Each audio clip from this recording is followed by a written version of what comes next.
I wanted to follow up on go where the people are. Yeah. Something that's interesting about that, and I think about this every single day. So I try to work out, I try to run, I try to do something every day. When I do, I listen to podcasts, mostly business podcasts. And I think about the people I put in my ear. I listen to, My First Million. I listen to a bunch of startups and innovators. And I'm like, they speak a language, they say certain things, they share ideas. It's a common language. It's a culture. That's really what it is. It's a culture among these successful founders and business owners. And I think about how that has influenced and impacted me as a business owner. And it completely pulled me out of that scarcity mindset, completely pulled me out of that, I don't know, it's charging too much. I don't know if anybody's going to do it. I think putting yourself in those communities, joining those cultures, if you resonate with them, if it makes sense to you, if you like what they say and they're saying the same thing that you're thinking, getting access to those communities can just be so powerful for somebody who's struggling right now, who's like, I don't know, everybody in my family.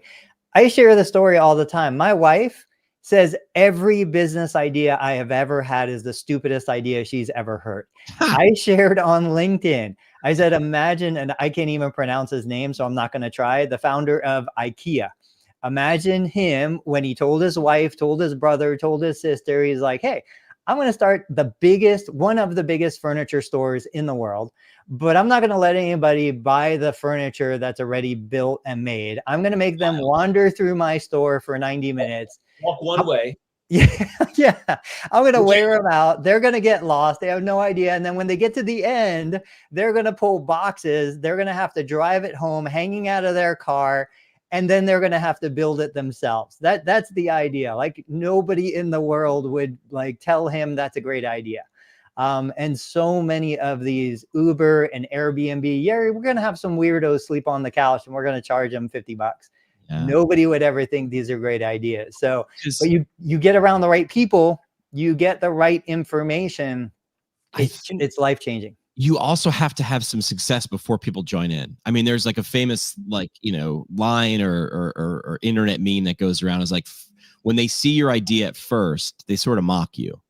And then you have a little bit of success and they sort of still question you. And when you've made it, it's when they're like, I believed in you all along. They can't see it. It's not their fault. They can't see it. And you explaining it is telling them about them. You have to show them. And that's what show versus tell is. And this is a nod to my noon live stream that I'm giving today, where I'm pulling my best Taylor Swift impression. You had to pay and go to CSM to hear me speak last week on science communication. It's actually just communication. You can use it for business too, but I focused on research.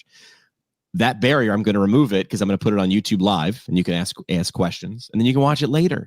So I have to show people. But if I pitched my podcast to classmates while I was in PT school when I launched it, and they all said, just study, man. That's no one's going to listen to that. And I didn't care if they listened. I just wanted to do it. And I think the guy who designed IKEA just wanted to do it. And he was like, I'll find the people later. So that's sort of throws it in the face of that business plan we talked about earlier, which is like, you sort of have to leap, then look.